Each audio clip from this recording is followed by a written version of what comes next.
Hola, muy buenas tardes, bienvenidos a Argumentos. Soy Rosa Colmenares y le doy la bienvenida a este espacio de escuchar diferentes puntos de vista, contrastar la información y también someterla al análisis con nuestros invitados de cada día. En nombre de todo el equipo técnico de producción les doy la bienvenida a este espacio y los invito de inmediato a participar en nuestras cuentas en las redes sociales @rosa_periodista es mi cuenta y @argumentosgb en Instagram y @argumentos_gb la cuenta de este espacio. Vamos a iniciar de inmediato hablando de Colombia. Solo faltan pocos días para este proceso electoral. El mundo tiene puestos sus ojos en este país vecino. Es parte de los temas que vamos a estar analizando en nuestro programa de hoy, porque también más adelante estaremos evaluando la situación agraria en nuestro país, especialmente en los llanos, en el estado Barinas. Iniciamos de una vez nuestra edición de Argumentos.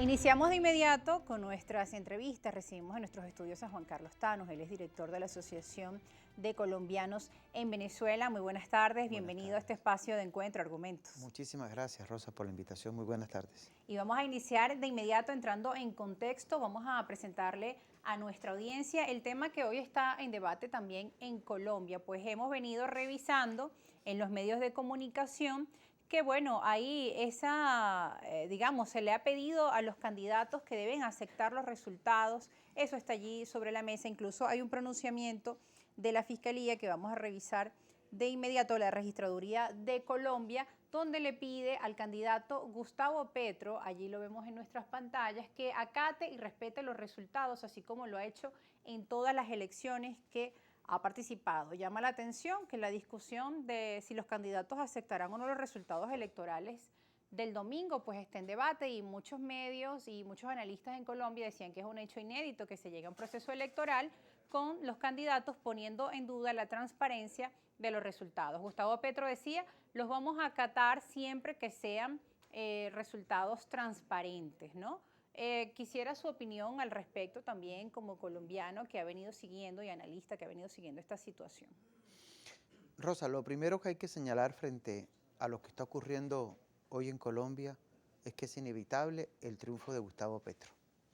Digo inevitable porque, sin duda, el registrador, que ha venido siendo un actor político y que es el árbitro además de los comicios, ha venido jugando un papel que no le corresponde frente a la coyuntura política. Cuando el registrador Alexander Vega pide que se pronuncie el pacto histórico frente a los resultados electorales, lo que se ha dicho desde el pacto histórico es que si son transparentes, si no se va al escenario del fraude, sin duda alguna va a ser acatada la decisión, porque hoy todas las encuestas y toda la movilidad social que hay en Colombia corresponde justamente a un triunfo del pacto histórico. Alexander Vega Pero ha tiene, estado reñido, ¿no? digamos, ha estado reñido. La última encuesta que se hizo pública, la de Jan Hub, tiene 10 puntos de diferencia Gustavo Petro del otro candidato. Sin embargo, el Centro Nacional de Consultoría acaba de terminar una encuesta que no ha hecho pública, pero se conoce además que el resultado casi dobla la diferencia de Gustavo Petro sobre el otro candidato. Pero mucho más allá, la solicitud que hace Alexander Vega la hace porque hay un cuestionamiento frente a un software que debió ser contratado por la registraduría para auditar los procesos. Ese software no se pudo contratar, no lo contrataron pese a tener el presupuesto para ello, 32.000 millones de pesos. Y parte de la discusión que se da justamente tiene que ver con ello. Entonces, no se sabría con los antecedentes colombianos frente al tema del fraude. En la contienda pasada, del 13 de marzo, se recuperaron cerca de 600.000 votos y eso habilitó unas nuevas curules para el pacto histórico. Sin embargo, en la primera vuelta no se registró pues mayor incidencia, ¿no?, en cuanto al proceso electoral, ni se presentaron quejas por parte de los aspirantes a la segunda vuelta. Rosa, en primera vuelta fueron más de 500 las denuncias que se interpusieron. Simplemente que cuando se va ganando, que cuando además de eso las diferencias entre Gustavo Petro y el segundo es una enorme diferencia, pues definitivamente se dejó para que la Claro. Fiscalía adelantara el proceso, porque tampoco hoy, frente al nivel de cuestionamiento de la registraduría, le quedaría bien al pacto histórico decir que el árbitro se debe retirar, como se planteó en algún momento desde la Procuraduría. Hoy hay que pensar más en un país a partir del día 20. ¿Por qué? Porque es un país que necesita reencontrarse, indistintamente de las fisuras que se tenga desde el plano político e ideológico hoy. El país del 20 es un país muy diferente al del día domingo, y en función de eso creo que el pacto histórico viene trabajando.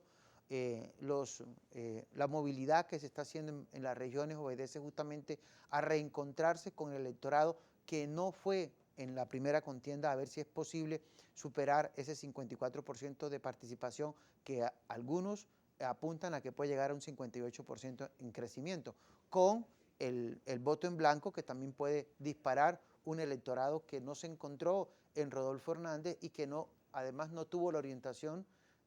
Me refiero a un sector del uribismo que asume la línea conservadora, que no se ve reflejado en el candidato Rodolfo Hernández, o unos sectores independientes que, vinculados a las otras campañas, deciden no apostarle justamente al sector de la derecha que representaría Rodolfo Hernández. Ahora, señor Juan Carlos, para este resultado usted estaba hablando pues de esa fotografía que vimos en la primera vuelta. Había un margen obviamente significativo entre ambos candidatos que pasaron para la segunda vuelta en comparación con el resto, pero para ya esta definitiva hemos visto en las encuestas que también han estado estrechos los resultados, y muchos temen, ¿no?, que el tema de la polarización, o cuando hay un resultado tan estrecho, siempre se presta pues a problemas, a protestas, a denuncias, además en cuanto al proceso electoral, ya con estos precedentes de los candidatos que han dicho que reconocerán los resultados solo si son verificados, si son transparentes. Entonces, ¿cómo garantizar, digamos, que se cumpla con todos estos protocolos, que la población sienta que el resultado es transparente, que por 1% no sientan que se cometió un fraude, ¿no? Fíjese, algo muy Tanto de un lado importante, como del otro. algo muy Lo vimos en importante. Estados Unidos. eh, el resultado del 19 eh, tiene la suerte echada en el sentido en que la candidatura con mayor posibilidad tiene el cubrimiento de las mesas a través de los testigos electorales. Un poco para hablar de cómo se puede avalar el resultado siempre y cuando no se repitan las fallas que se han tenido en otrora. Para el Okay. pacto histórico ha sido fundamental ubicar los cerca de 110.000 testigos que se requieren para ello. Sin embargo, se pasó la cifra de los 90.000 que fueron de la primera contienda electoral.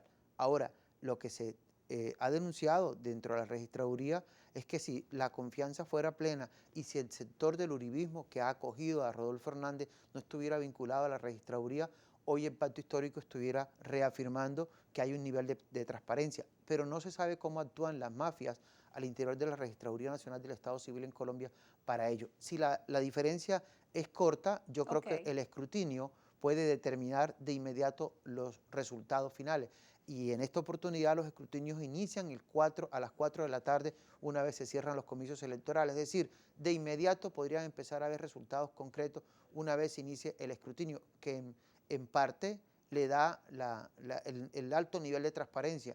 Ahora, si los sectores vinculados al uribismo acusan o siguen generando la compra de votos, como se está haciendo ya en algunas regiones como Medellín, fundamentalmente Barranquilla, donde un voto llega a costar a favor de Rodolfo Hernández entre $17 y $40, es decir, entre 50.000 pesos y 200.000 pesos. Esas denuncias se van a interponer, esas Claro. denuncias van a llegar a la Fiscalía, y la Fiscalía necesitaría entonces actuar muy rápidamente para que se pueda generar un proceso de confianza. Ahora, si no hay la transparencia adecuada, sin duda alguna el clamor popular, y yo quiero insistir, el clamor popular estaría desbordado, como lo ha estado en los últimos 3 años los sectores populares en Colombia, la movilización social.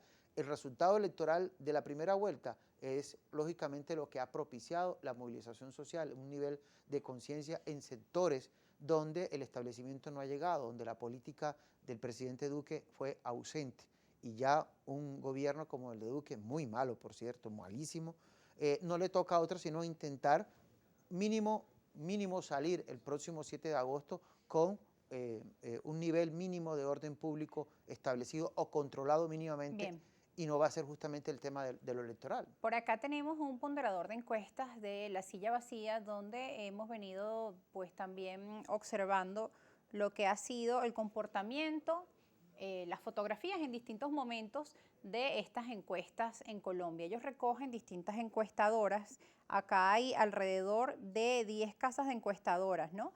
Y en base a un resumen sobre todas ellas, pues vamos viendo la ponderación según el semáforo de La Silla Vacía. Al dar clic acá en la fechita podemos ver Petro 47.2, Hernández 46.5. Esto haciendo, como le explico, ¿no? Recogen 10 encuestadoras y como vemos, acá está muy estrecho el resultado por pocos puntos. Entonces, bajo este contexto va la pregunta, ¿no? Usted pues asegura que Gustavo Petro va en la delantera, pero tomando en cuenta 10 encuestadoras, ¿no? Vemos que es justo. El resultado de lo que se observa obedece justamente a ellos, son solo 2 candidatos. Esta encuesta, ¿en cuántas personas fue aplicada? Fíjese, trata de 10 encuestadoras, Invamer, CNC, Guarumo, Atlas, Massive, Yanjas, Medialab, CELAP, Datexto. Son distintas encuestadoras, me están indicando allí de producción que tenemos que irnos a una pausa para que podamos explicar esto al regreso, porque ya el tiempo pues debemos cumplir allí con un compromiso comercial, pero lo vamos a revisar al regreso de la pausa, no se aparten.